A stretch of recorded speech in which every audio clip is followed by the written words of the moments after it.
वो एक दिन ही अलग था जिसमें मतलब पूरे जीवन को ही चेंज कर दिया उस एक मुलाकात ने, पहली मुलाकात में। बट एकदम ऐसे मुंह से निकलेगा, महाराज जी आपके सत्संग को सुन के तो ऐसा ही लगता है कि वृंदावन वास और केवल भगवत प्राप्ति ही इस जीवन का उद्देश्य है। 25 से 27, 27 से 1 से 5, 5 को बोल दिया कि हम नहीं आएंगे। कुछ दिन के ही सत्संग से ऐसा लग गया कि अभी बहुत दिनों से बिछड़े थे और यहीं महाराज जी के पास ही ठोर थी और वृंदावन में ही एक ठिकाना है हमारा। जय जय श्री हरिवंश। वृंदावन के प्रेमी संतों की श्रृंखला में आपका बहुत बहुत स्वागत है। आज हमारे साथ हैं श्री नवल नागरी बाबा जी, श्री हरिवंश। जैसा आज आप एक विरक्त वेश में हैं, इससे पहले भी आपका एक जीवन रहा होगा। जी बिल्कुल। आपका शरीर कहाँ का है? जी मेरा शरीर पठानकोट का है, पंजाब में एक जगह है। आपके माता पिता क्या करते थे? जी मेरे माताजी आर्ट एंड क्राफ्ट के टीचर थे और पिताजी आर्मी में थे। जैसा लोग सोचते हैं कि अगर वो इंडियन आर्मी में है, जैसे आपके पिताजी इंडियन आर्मी में रहे, तो उनकी भी काफ़ी इच्छा रही होगी कि आप इंडियन आर्मी में जाएं और आपके अंदर भी वो चीज़ रही होगी कि देश की सेवा करें। जी बिल्कुल, बचपन से ही पिताजी के संग भी रहे और आर्मी में काफ़ी उनकी जो भी यूनिट होती थी वहाँ जाने का काफ़ी मौका मिलता था और अंदर रहता था कि हम भी एक दिन देश की सेवा करें। तो उसी क्रम में 2008 में हम भी आर्मी के लिए अपनी सेवाएं देने के लिए आर्मी ज्वाइन किया। जैसा हम लोगों का सपना होता है कि कोई इंडियन आर्मी ज्वाइन करे, देश की सेवा करे, तो आपने इंडियन आर्मी क्यों छोड़ी? मतलब जी ऐसा कोई उद्देश्य नहीं था कि मेरे को इंडियन आर्मी छोड़ना ही है, बट एक क्रम से जब वृंदावन आए थे उससे पहले तक हमारे माइंड में कोई ऐसा प्लान नहीं था। हम तो एक डेडिकेट होके इंडियन आर्मी की सेवाएं दे रहे थे। 2008 से 2017 तक हमने 2017 स्टार्टिंग तक हमने आर्मी में अपनी सेवाएं दी। बट 2016 में पहली बार पूज्य महाराज जी का संग हुआ। एक सेवा कुंज में एक बूढ़ी माता जी रहती हैं जो वहाँ सेवा देती हैं, सोनी और पोचा करते थे। उन्होंने ऐसे ही बातचीत में बोला कि हितधाम में एक बहुत अच्छे संत भगवान सत्संग देते हैं, आप भी जाके सुनिए। तब हमने ज़्यादा उनकी बात पे गौर नहीं किया। 2015 लास्ट की बात होगी या 2016 स्टार्टिंग की, जब अगली बार वृंदावन आए 9 मई, आज भी तिथि याद है, 9 मई 2016 को पहली बार पूज्य महाराज जी का सत्संग सुनने का सौभाग्य मिला। उन्हीं माता जी के साथ हम पहली बार हितधाम में आए और उस दिन ब्रह्मचर्य के ऊपर बहुत ही एक जोरदार, जो महाराज जी का पहला ब्रह्मचर्य के टॉपिक के ऊपर सत्संग था, बहुत ही जोरदार सत्संग हुआ। तो महाराज जी के एक ओजस्वी वाणी, वैसा आकर्षण, और सबसे बड़ी बात तो अभी तक हम महाराज जी देखे नहीं थे क्योंकि महाराज जी अंदर बैठते थे और हम लताओं पे जैसे माता जी के साथ आए थे बाहर ही बैठे थे। तो सत्संग जब कीर्तन होता था तो कीर्तन के समय दर्शन होने के लिए आ गए। जैसे पहली बार पूज्य महाराज जी को देखा, एकदम लगा एकदम द्वादश तिलक, महाराज जी के एकदम तेजस्वी चेहरा, तेजस्वी वाणी और एकदम आकर्षण। ऐसा लग रहा था कि कोई कहाँ से, मैं कौन सी दुनिया में आ गया हूँ, मुझे समझ नहीं आ रहा था। देखते ही एक अलग सी अलौकिक सी आनंद की अनुभूति हुई और लगा कि नहीं बात तो सही है। फिर 2-3 दिन लगातार आए और सत्संग, ऐसे सिद्धांत के सत्संग जो कि एक साधक के लिए बहुत ही उपयोगी सत्संग थे, क्योंकि अभी तक तो सत्संग सुने नहीं थे। 3 दिन के सत्संग से ऐसा प्रभाव था। और सत्संग उस समय हम पोस्टेड थे कारगिल में, ऐसी जगह पे थे जहाँ मतलब पूरा दिन ऑफिस वर्क के अलावा जब भी हमें समय मिलता था तो हम महाराज जी का सत्संग सुनते थे। तो ऐसी विकलता हुई वृंदावन। उस समय महाराज जी का मेन मोटिव था वृंदावन वास, वृंदावन की रहनी, मतलब प्राण तजो वन ना तजो, ऐसा वाला सिद्धांत। और एकदम दृढ़, ऐसा लगता था कि वृंदावन छोड़ के बाहर कहीं ठोर ही नहीं है। सत्संग सुना, ऐसा प्रभाव रहा कि हम मई में आए थे, जून जुलाई के बाद अगस्त में जब नेक्स्ट छुट्टी आए तो सीधा वहाँ से फ्लाइट पकड़ी, सीधा दिल्ली में आए। दिल्ली से घर नहीं गए, सीधा वृंदावन आए, घर वालों को बताया ही नहीं। वृंदावन आके सीधा महाराज जी के सत्संग सुना और बहुत इच्छा थी कि महाराज जी से मिलना है एक बार। हम पूज्य महाराज जी से किसी संत भगवान के माध्यम से पहली बार भेंट हुई। ओहो, वो भेंट मेरे जीवन का वो एक दिन ही अलग था जिसमें मतलब पूरे जीवन को ही चेंज कर दिया उस एक मुलाकात ने, पहली मुलाकात में। ज़्यादा नहीं, 5-7 मिनट की मुलाकात ने पूरा जीवन ही चेंज कर दिया। महाराज जी ने सर्वप्रथम क्या कहा था? जैसे हम दंडवत किए पूज्य महाराज जी को, तो महाराज जी ने पूछा कि बेटा आपके जीवन का क्या उद्देश्य है। और थोड़ी बातचीत हुई थी तो किसी ने बताया कि ये आर्मी में हैं, तो आपका सत्संग सुने तो बहुत आकर्षित हैं, तो महाराज जी आपके जीवन का उद्देश्य क्या है। तो एकदम मुंह से निकल गया, यद्यपि कोई उद्देश्य नहीं था, बट एकदम ऐसे मुंह से निकल गया, महाराज जी आपके सत्संग को सुन के तो ऐसा ही लगता है कि वृंदावन वास और केवल भगवत प्राप्ति ही इस जीवन का उद्देश्य है, अन्य कोई भी ऐसा उद्देश्य अभी नज़र नहीं आ रहा। कुछ दिन के ही सत्संग से ऐसा लग गया कि अभी बहुत दिनों से बिछड़े थे और यहीं महाराज जी के पास ही ठोर थी और वृंदावन में ही एक ठिकाना है हमारा। तो समय व्यतीत होता गया, फिर से अक्टूबर में हम यहाँ आए, तो हम ज़्यादा उस समय संत जन नहीं थे। हितधाम में ही पूज्य महाराज जी रोज़ शाम को राधा वल्लभ जी जाते थे प्रसाद पाने के बाद, तो 2-4 संत जन ही थे तब। तो कृपा करके हम भी साथ पीछे चल लेते थे, दर्शन करके आते थे, और उनका रात का संग मिला। रात को कुछ समय चरण सेवा का सौभाग्य प्राप्त हुआ, क्योंकि इतने जने थे ही नहीं। तो महाराज जी के साथ जो एक संभाषण, और महाराज जी हर समय एक भागवतिक बातचीत, और हमें लगता था कि जीवन का बस यही है। बाहर तो घूम ही आए थे सारा, पूरा संसार तो देख ही रहे थे, बाहर लोगों के साथ रहना उठना बैठना तो होता ही था, बट ऐसी लाइफ, ऐसी एक महाराज जी की ओजस्वी वाणी, मतलब उसका जो कहीं ना संग कहीं मिला, आपको लगा कि जन्म जन्म मतलब जिसके लिए भटक रहे थे, बिल्कुल यही ऐसा ही। और है। उसके बाद तो और ज़्यादा आग लग गई कि नहीं अभी तो रहना ही नहीं है, और ज़्यादा संग हुआ। हमने गए और लगा कि अभी छोड़ देंगे आर्मी, पर घर वालों को कैसे बताएं, पिताजी को कैसे बताएं, अभी डांट पड़ेगी घर से, बिल्कुल बिल्कुल। माता जी से डांट पड़ेगी। समय व्यतीत होता गया, 2016 चल रहा है अभी, बीतते बीतते हम उस अक्टूबर के बाद सीधा 6 महीने बाद छुट्टी आए।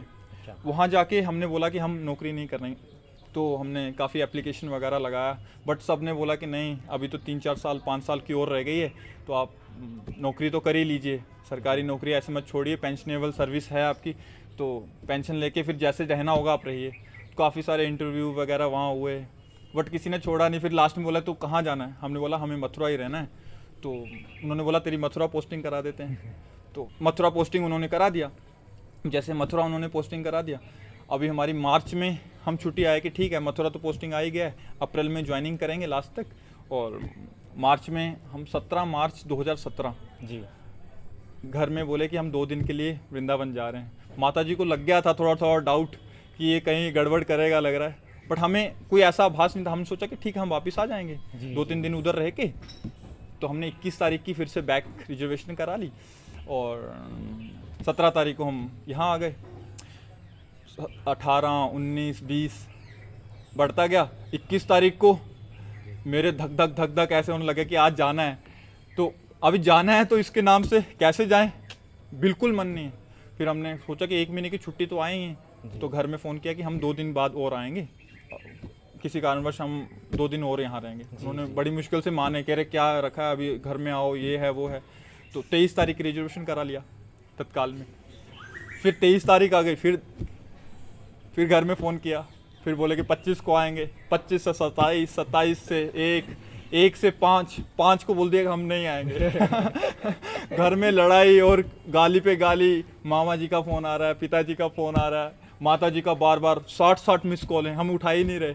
उनको लग गया कहाँ चले गया, क्या हो गया इसको। और हमारी यहाँ बुरी हालत, महाराज जी का वृंदावन नहीं छोड़ना, और वृंदावन की ऐसी रहनी और ऐसी दिनचर्या महाराज जी के साथ, जो हम सोचते थे, जो हम पढ़ते थे, वैसी दिनचर्या पूज्य महाराज जी की थी। सुबह महाराज जी 3 बजे 3:30 बजे यमुना जी जाना, हम भी साथ साथ चलना। एक लगता था हम कौन सी दुनिया में आ गए हैं, जो एक हम लाइफ जी रहे थे उससे एकदम हटके लाइफ, और इतना आनंद पूरा दिन महाराज जी के साथ परिक्रमा, महाराज जी के साथ यहाँ महाराज जी का सत्संग हो रहा है, महाराज जी का उच्चिष्ट मिल रहा है।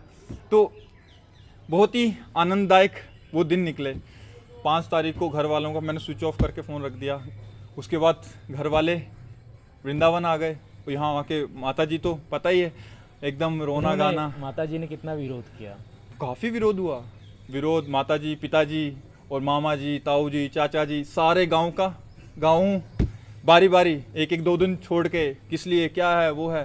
बट पूज्य महाराज जी के संग से उस समय पता नहीं, शायद उनकी ऐसे संकल्प था, श्री जी की ऐसी कृपा थी कि सब लग रहा था कि सब ये झूठा है, क्योंकि ऐसा सत्संग का महाराज जी ने चश्मा चढ़ा दिया। क्या बोलते थे घर वाले आप? हाँ, घर वाले कह रहे थे कि ठीक है तेरे को भजन करना है, तू घर में आ जा, घर में आता जाता रहे, नौकरी कर रहा है तू, अभी मथुरा पोस्टिंग आएगी यहीं, हम भी तेरे साथ आएंगे, काफ़ी प्रलोभन आए माया के कि हम भी तेरे साथ रहेंगे, यहीं तू घर बना ले, हम भी तो, बट पता नहीं कैसे छोड़ना, जैसे आपने पूछा था कि सब कैसे छोड़ दिया, हमने बिल्कुल कोई ऐसा संकल्प ही नहीं था कि हम छोड़ेंगे, आर्मी छोड़ेंगे, क्या होगा, ठीक वो अपने आप होता चला गया।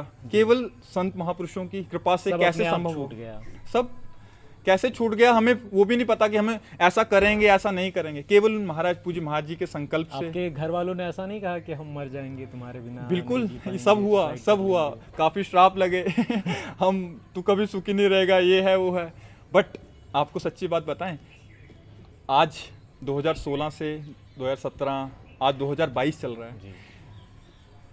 जो माता पिता, जो पारिवारिक जन एक बार भी वृंदावन आते नहीं थे, उनको पता नहीं था, आज कम से कम वो 60-70 बार वृंदावन आ चुके हैं। हर 2 महीने 1 महीने में उनका चक्कर लगता रहता है, वृंदावन आते हैं। अभी पिछली बार जब आए थे वो कह रहे थे कि तुम अच्छे रहे, उस संसार से निकल गए, मतलब वहाँ रहना, वो तो जान ही रहे हैं उस लाइफ को। और पूज्य महाराज जी का सत्संग, क्योंकि हम यहाँ रहते हैं तो चिंतन तो कहीं ना कहीं रहता ही होगा, पूज्य महाराज जी का सत्संग सुनने से उनके हृदय में भी परिवर्तन शुरू हो गया है। वो कह रहे थे कि हम भी वृंदावन वास करेंगे।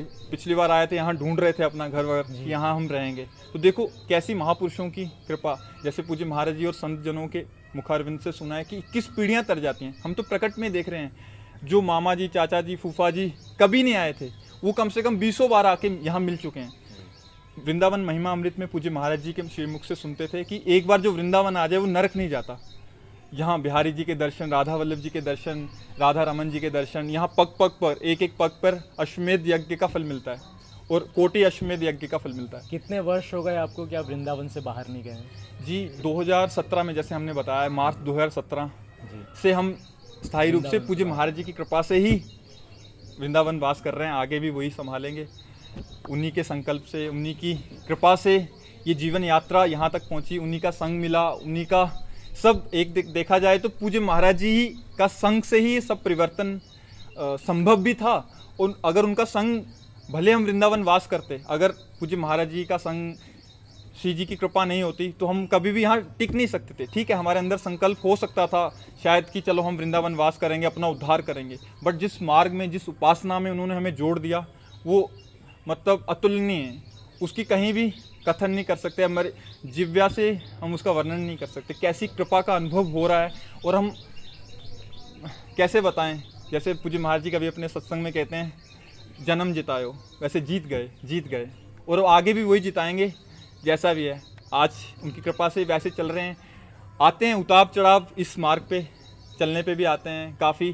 पूज्य महाराज जी के संग से उनसे डांट भी पड़ता रहता है, बट केवल उनके शासन से इस मन तो है ही है, जैसे पहले मन था वही तो मन है। कैसे कैसे धीरे धीरे वो समय नहीं दे रहे इस मन को कि विषयों में जाए, यहाँ जाए, जहाँ कभी ऐसा चिंतन भी आता है तो उनका डर है, उनका शासन है कि पूज्य महाराज जी की डांट पड़ेगी। पूज्य महाराज जी की कृपा से ही ये संभव हो पाया है, जो हमारे एक संसारिक मोह माया से निकाल के उन्होंने वृंदावन वास दिया।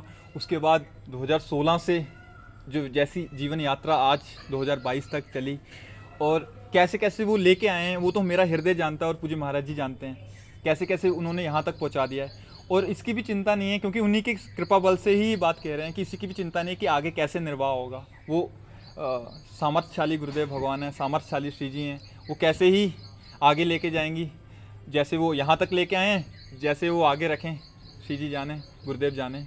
श्री हरिवंश। श्री हरि। चित्त का परिवर्तन हो जाना ही सबसे बड़ा चमत्कार है। आज हमने बातचीत की श्री नवल नागरी बाबा जी से, जाना उनके जीवन के बारे में कि उनके जीवन का परिवर्तन कैसे हुआ, उनके चित्त का परिवर्तन कैसे हुआ, कैसे उनके घर वालों ने उनका विरोध किया और जो वही घर वाले आज उनके सपोर्ट में हैं, आज जो कहते हैं कि बेटा आपने बहुत अच्छा डिसीजन लिया और हम बहुत खुश हैं और अच्छा हुआ कि आप संसार में नहीं आए। ऐसे ही हम और संत भगवान के जीवन चरित्र को सुनेंगे, उनको समझने की कोशिश करेंगे, प्रेरणा लेने की कोशिश करेंगे कि कैसे हम भी इस भगवत मार्ग में आगे बढ़ सकते हैं। श्री सद्गुरुदेव भगवान को नमन। जय जय श्री हरिवंश, श्री राधा वल्लभ लाल की जय।